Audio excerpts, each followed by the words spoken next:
So hello everyone and I welcome you all to an academy. And आज इस class में हम discuss करेंगे सीयूईटी के लिए करंट अफेयर्स। ये जो करंट अफेयर्स मैंने लिए हैं ये based on previous year questions हैं। लास्ट ईयर जो एनटीए ने पेपर करवाया था सीयूईटी का उसके ऊपर है। आइए स्टार्ट करते हैं। मैं आपको बता दूं my name is Manoj Kumar. आप मुझे अन अकेडमी पर जाके फॉलो कर सकते हैं unacademy.com/sirmanoj। आइए आगे बढ़ते हैं। आगे बढ़ने से पहले मैं एक क्वेश्चन आपसे पूछना चाहूंगा। अभी रिसेंटली क्या हुआ है, मदर टंग पे एक सर्वे करवाया गया है, तो आप मुझे बता सकते हैं क्या वो सर्वे कौन सी मिनिस्ट्री ने करवाया? नीचे कमेंट बॉक्स में आंसर देखने से पहले आप लिख दीजिए। देखिए, क्या बता सकते हैं? नहीं? चलिए मैं बताता हूं आपको। मिनिस्ट्री ऑफ होम अफेयर्स इसका आंसर है। और रिसेंटली क्या किया गया, मदर टंग्स जो होती हैं इंडिया में वो खोती जा रही है, तो उसके लिए एक सर्वे करवाया गया, वीडियोग्राफी करवाई गई, ताकि उनका जो एक बेसिक एसेंस होता है उसको संभाल के रखा जा सके। तो इसको करवाया है मिनिस्ट्री ऑफ होम अफेयर्स ने। आगे बढ़ते हैं आज के करंट अफेयर्स पे। सबसे ज्यादा इंपॉर्टेंट करंट अफेयर्स और जो इवेंट आपके लिए है वो ये है कि अभी इंडिया को 58 सीजीआई यानी चीफ जस्टिस ऑफ इंडिया जो है वो नए मिले हैं। इनका नाम है धनंजय चंद्रचूड़। आपने इनका नाम बहुत सारे जो प्रेस्टिजियस केसेस थे ना रिसेंटली, उनमें भी शायद सुना होगा। इनकी बहुत सारी कमेंट्स आती थी। अगर नहीं जानते तो कोई बात नहीं, मेनली आपको इनका नाम याद रखना है सीयूईटी एग्जाम के लिए। इसके अलावा यह याद रखना है कि जब कोई चीफ जस्टिस ऑफ इंडिया बनते हैं तो उनको उनकी जो ओथ होती है उनको कौन मॉनिटर करता है, शपथ कौन दिलवाता है? तो बेसिकली जो हमारे प्रेसिडेंट होते हैं वो उनको शपथ दिलवाते हैं। तो ये दो पॉइंट्स आपको इसमें याद करके रखने हैं अपने सीयूईटी एग्जाम के लिए, राइट? आगे बढ़ते हैं। नेक्स्ट हमारे लिए जो इंपॉर्टेंट इंफॉर्मेशन है वो ये है कि एक कंपटीशन चल रहा है। सर कंपटीशन करंट अफेयर में आता है क्या? यस, जो ज्यादा इंपॉर्टेंट होते हैं वो आते हैं। तो एक कंपटीशन चल रहा है ट्रांसपोर्ट फॉर ऑल। क्या है ये ट्रांसपोर्ट फॉर ऑल? देखिए, नाम से हमें समझ में आ रहा है कि ट्रांसपोर्ट यानी एक जगह से दूसरी जगह जो मूव करते हैं उसमें हम कई सारे व्हीकल्स का यूज करते हैं। फॉर ऑल यानी सभी के लिए। सो हो क्या रहा है कि इंडिया में आप जानते हैं कि बहुत सारी पॉपुलेशन है। अब इस पॉपुलेशन की वजह से जो अर्बन सिटीज हैं उनको काफी प्रेशर झेलना पड़ रहा है। पब्लिक ट्रांसपोर्ट इतने अच्छे नहीं है और प्राइवेट व्हीकल्स क्या हो रहे हैं, बढ़ते जा रहे हैं। ट्रैफिक जैम्स बहुत हो रहा है।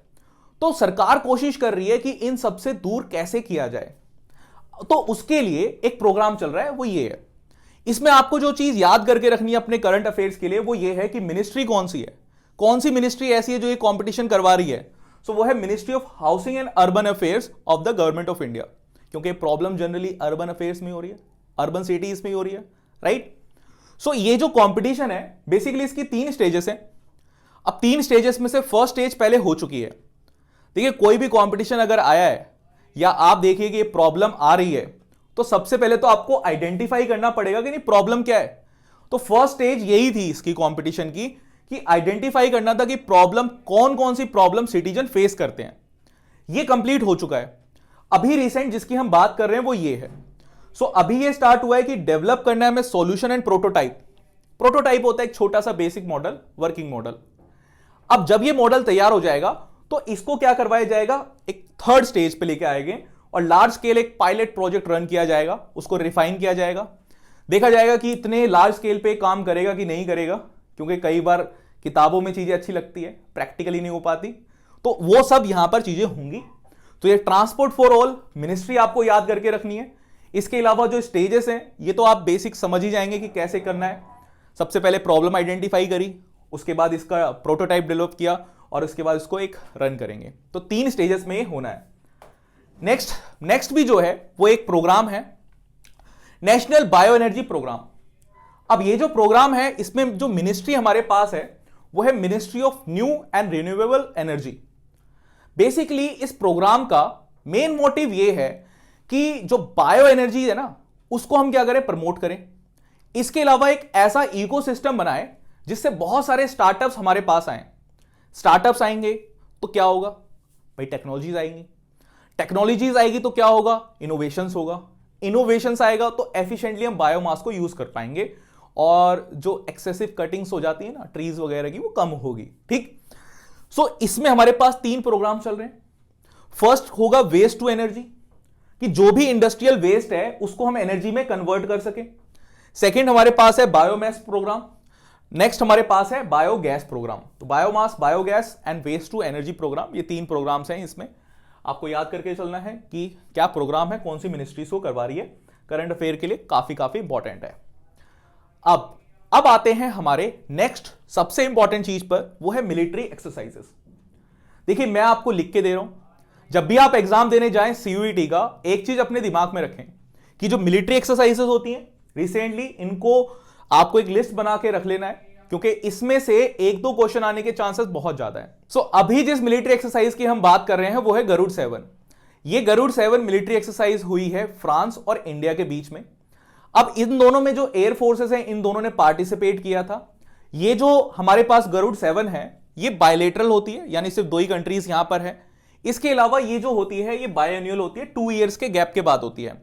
यानी अब इस साल हुई है 2022 में, तो अब ये होगी 2024 में। ठीक है, ये भी बेसिक चीज आपको याद रखनी है ना। आप मुझे पूछेंगे कि सर क्यों हम एक कंट्री और दूसरी कंट्री के साथ एक्सरसाइजेस कर रहे हैं, मिलिट्री एक्सरसाइजेस, और इतनी सारी मिलिट्री एक्सरसाइजेस क्यों होती है? बिकॉज देखिए जब मिलिट्री में वॉर होती है ना, असली वॉर जब होगी, तो जब असली वॉर्स होती है तो काफी कंट्रीज के साथ हमें क्या करना पड़ता है, कोऑर्डिनेट करना पड़ता है। इसके अलावा वॉर के लिए हमें हमेशा रेडी भी रहना पड़ता है। वॉर में हथियार के अलावा ना दिमाग की, टैक्टिक्स की, इन सब की बहुत ज्यादा जरूरत रहती है। सो जितनी भी बेस्ट प्रैक्टिसेस होती हैं दूसरी कंट्रीज की, वो हम सीख सकते हैं, हमारी जो बेस्ट प्रैक्टिसेस हैं वो सीख सकते हैं। तो इससे एक एक्सचेंज हो जाता है, एक ट्रेनिंग सी हो जाती है। तो बहुत ही अच्छी चीज है ये मिलिट्री एक्सरसाइजेस, आपको ये नोट भी करके चलना है। एंड देखिए मैं हमेशा कहता हूं कि winners and losers have same goal.